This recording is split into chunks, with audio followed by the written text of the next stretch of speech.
Et vous voyez qu'ici, au chapitre 6, au verset 25, lorsque Dieu il dit à Gédéon, vous voyez depuis combien de semaines on est en train de parler sur ces versets, parce qu'il y a toujours quelque chose. Verset 25, dans la même nuit, l'Éternel dit à Gédéon, prends le jeune taureau de ton père et un second taureau de 7 ans. N'est-ce pas? À qui Dieu parle? Hein? À qui Dieu parle, l'Église? Prends le jeune taureau de ton père et un second taureau de 7 ans. Ensuite, qu'est-ce que Dieu lui dit? Renverse l'autel de Baal qui est à ton père et abat le pieu sacré qui est dessus. Ensuite, il dit, comptez combien de fois Dieu, il parle tu à Gédéon. Qu'est-ce qu'il est écrit? Tu bâtiras ensuite. Tu disposeras sur l'eau de ce rocher un autel à l'Éternel ton Dieu. Quoi d'autre? Tu prendras le second taureau. Tu offriras en holocauste avec le bois de l'idole que tu auras abattu. Regardez, est-ce que Dieu avait besoin tellement de lui dire tu? Pourquoi Dieu n'a pas dit comme ça? Tu bâtiras ensuite, hein, et tu le disposeras. Pourquoi Dieu n'a pas dit tout? Mais Dieu à plusieurs reprises, Dieu a dit tu.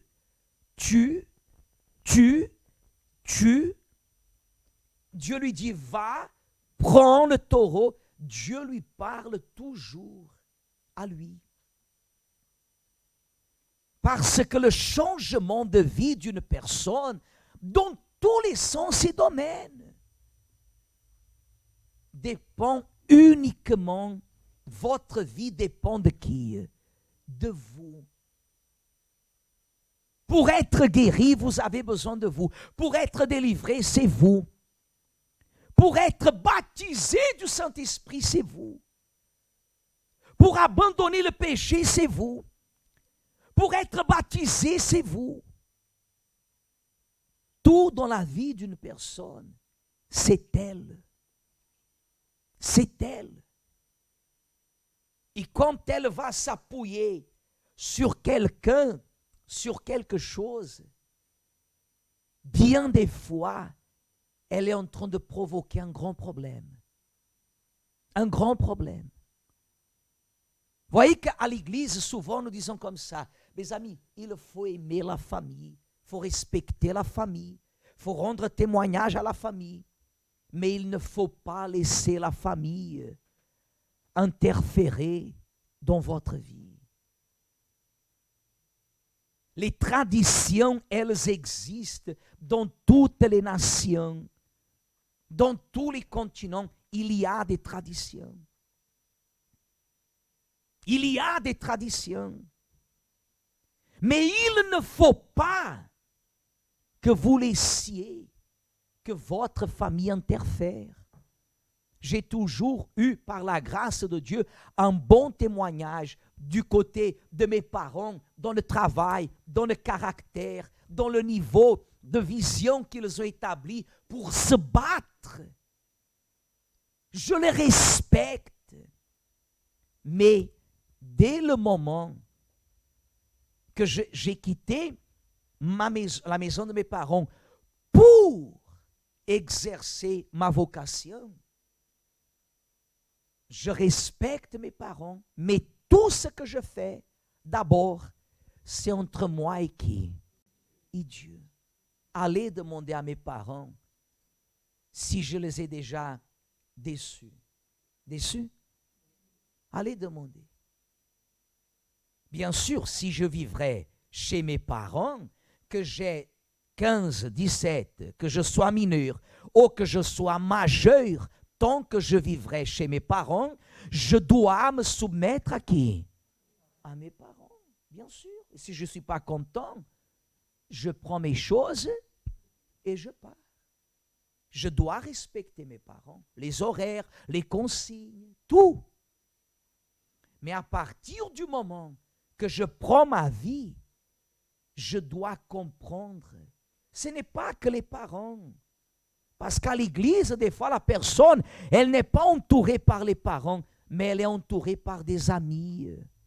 Moi, j'ai déjà vu des personnes dans l'église mourir spirituellement à cause d'autres personnes à l'église. J'ai déjà vu ça. Des personnes à l'église qui servaient même Dieu, et elles ont commencé à faner. Petit à petit, elles ont commencé à faner.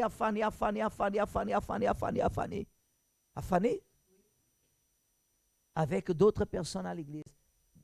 Ce genre d'amitié qui à un moment donné, vous allez comprendre, mais peut-être ça sera trop tard, qu'il y a des moments dans la vie que personne ne viendra pour vous aider, pour vous sauver. Dieu, il a remis à Gideon toute la responsabilité. Est-ce que Dieu ne savait pas?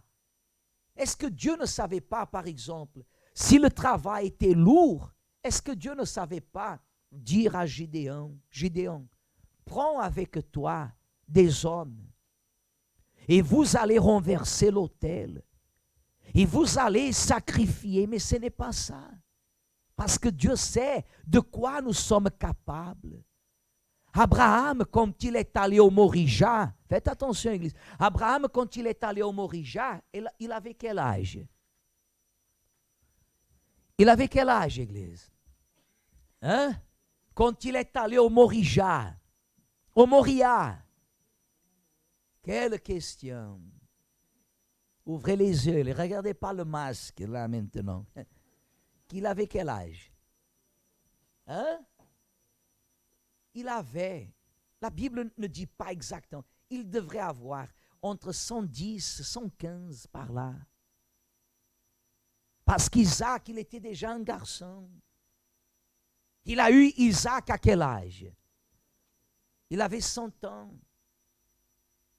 Isaac était déjà un garçon, un jeune adolescent. Il devrait avoir, on peut dire, entre 10 et à l'époque, par rapport à une génération, il y a ceux qui disent qu'il avait 13, 15, 18, peu importe.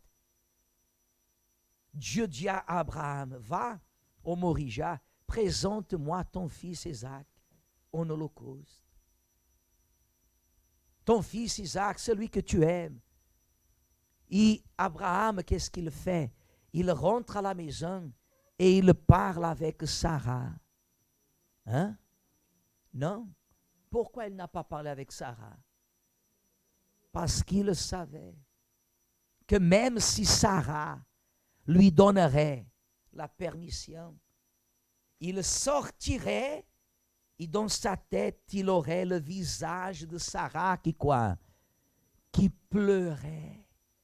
Qui pleurait. Ça allait interférer. Il arrive, il prend Isaac, il prend 2 ou 3 serviteurs, il monte vers le Morija. Quand il arrive au Morija, il dit aux serviteurs, vous restez ici. Nous irons, moi et le garçon, et on va adorer, on va retourner. Lorsque Anne, elle a décidé de sacrifier le fils que Dieu lui donnerait, est-ce qu'elle a demandé quelque chose à Elkana? Non. Non. C'est ça, Église, que nous vous apprenons. Pourquoi? Parce que regardez le résultat ici. Lorsque vous lisez au verset 28, qui dit comme ça. Lorsque les gens de la ville se furent levés de bon matin, c'est bien ça? 6, 28. Voici l'autel de Baal était comment? Renversé. L'autel de Baal était renversé. Le pieu sacré placé dessus était comment? Abattu. Et le second taureau était offert en holocauste sur l'autel qui avait été bâtis. Verset 29. Ils se dirent l'un à l'autre. Hein? Qui a fait cela? Et ils s'informèrent et firent des quoi? Des recherches. On leur dit, c'est Gédéon, fils de Joas, qui a fait cela. Voyez? Comment on a su? Si la Bible dit, il n'a pas commis l'erreur d'aller pendant la nuit parce qu'il craignait les gens et les gens allaient lui empêcher. Il a commis l'erreur d'être accompagné, de s'appuyer sur quelqu'un. Il ne fallait pas qu'il aille avec quelqu'un. Il fallait qu'il aille tout seul. Et parce qu'il a amené des hommes pour l'aider, le lendemain matin, quand ils ont vu ce qui venait d'arriver, ils ont pris connaissance que c'était Gédéon. Pourquoi? Parce que certainement, un de ces 10 hommes, ou même plus, qu'est-ce qu'ils ont fait? Ils ont ouvert la bouche. Pourquoi?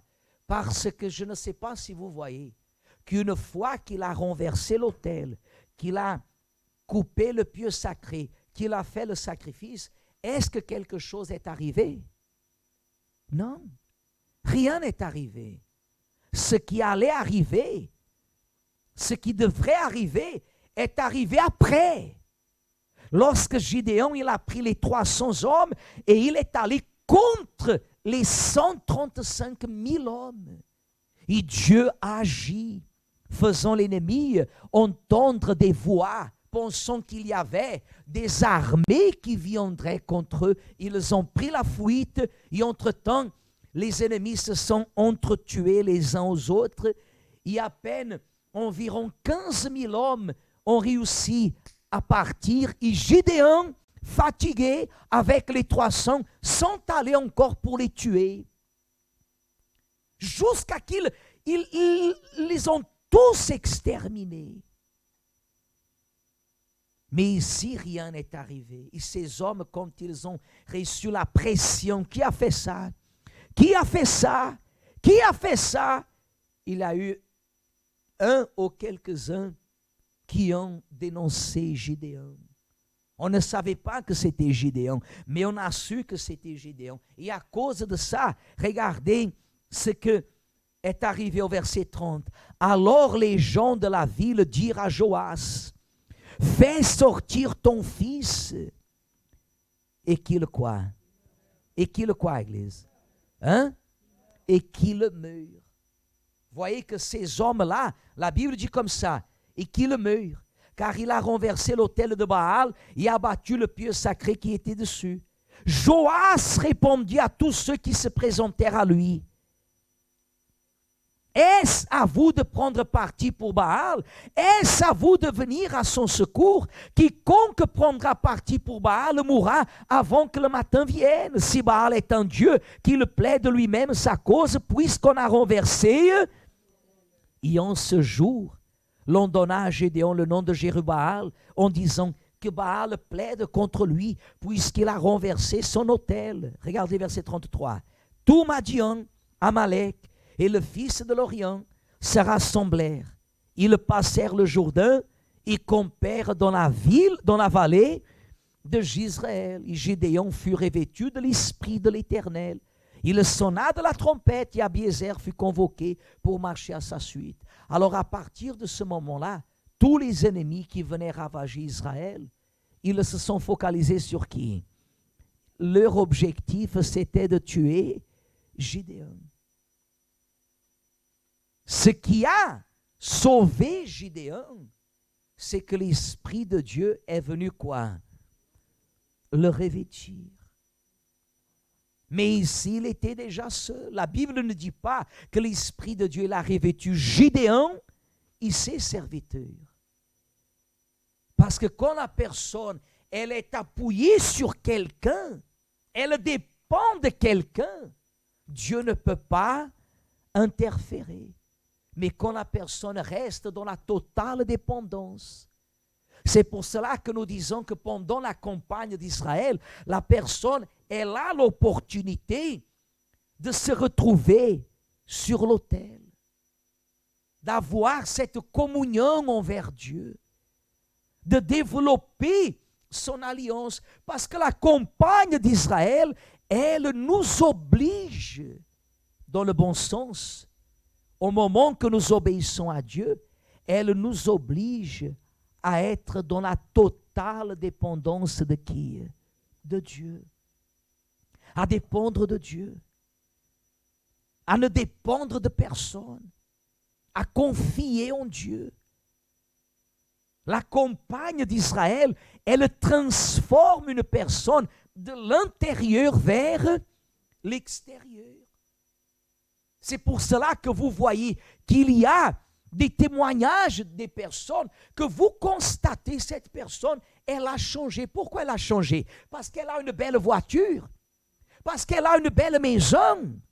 Non, Église. Le plus important, ce n'est pas ce que la personne possède physiquement, mais c'est ce qu'elle développe spirituellement. Parce qu'au moment de la lutte que vous allez affronter, aucune voiture, aucune maison, aucun argent peut vous sauver. Le seul qui peut vous sauver, c'est qui? C'est Dieu. Évêque, mais pourquoi alors nous cherchons de Dieu tout ce qu'il promet pour le glorifier? Nous avons la notion, on a les idées en place et on ne peut pas vivre une vie qui ne soit pas compatible à la volonté de qui? De Dieu, parce que vous savez ce qui est bon ou vous ne savez pas? Vous savez ce qui est bon. Ce qui est bon, c'est ce que vous souhaitez pour vos enfants si vous avez des enfants. Qu'est-ce que vous souhaitez pour vos enfants? Le meilleur ou le pire? Hein? Le meilleur. Vous souhaitez le meilleur. Qu'est-ce que Dieu souhaite pour nous? Le meilleur. Et nous qui vous annonçons la parole de Dieu, pouvons-nous être conformés à que vous viviez une vie qui ne resplendit pas la gloire de Dieu? Non. Nous voulons que vous ayez le meilleur. Mais au-delà de tout cela, nous voulons que vous priorisez votre bien-être spirituel. À titre d'exemple, imaginez qu'une situation dans la vie, elle vous ferait tout perdre. Tout perdre, tout. Mais même comme ça, la douleur viendrait. Mais même comme ça, vous resteriez comment? Ferme. Personne ne saurait que vous avez tout perdu. Et vous voyez qu'aujourd'hui, dans nos jours, les chrétiens, des fois, comme on donne l'exemple si basique, des fois, il n'a rien perdu. Il a cassé l'ongle. Mais tout le monde sait déjà. Maman qui habite là-bas à Lubumbashi, ou à Lomé, ou à Abidjan, tout le monde sait déjà. Le problème, c'est que ici, vous appelez, dites, ah, maman, j'ai cassé l'ongle. Là-bas, en moins de 60 minutes, ils diront que vous avez perdu le doigt. Le lendemain, vous avez déjà perdu la main. C'est toujours comme ça. Et vous n'avez rien perdu. Et on pleure comme des enfants qui pleurent des enfants gâtés, qui ont l'habitude d'avoir tout, et au moment qu'ils passent par la lutte, ils abandonnent l'église, ne servent plus maintenant au Seigneur, n'ont plus le temps pour servir. Ah non, parce que si ma vie ne témoigne pas, comment je vais le servir? Mais où sont tes idées? Tes idées ne sont pas sur l'autel. Parce que même si je perds une main, si je perds une autre main, un pied, tant qu'il y a la vie, je vais servir à qui? À Dieu. Parce que cette pensée dépend de mon bien-être spirituel. Combien de fois nous avons vu ça? Des personnes abandonner la foi, abandonner leur vocation, abandonner leur appel, parce qu'elles ont perdu quelque chose. parce qu'à l'âge de 40 ans, 45 ans, elle a perdu les opportunités. Tout ce qu'elle a eu, elle a perdu. Maintenant, elle n'a rien. Et quel est le problème? Est-ce que le témoignage que Dieu nous a rendu n'est pas suffisant pour comprendre que ce que Dieu est parfait, ce que Dieu fait est parfait? Cela dépend que vous soyez revêtus de quoi? Si je ne serais pas revêtu de la présence de Dieu, Église, je ne serais pas là où je suis aujourd'hui.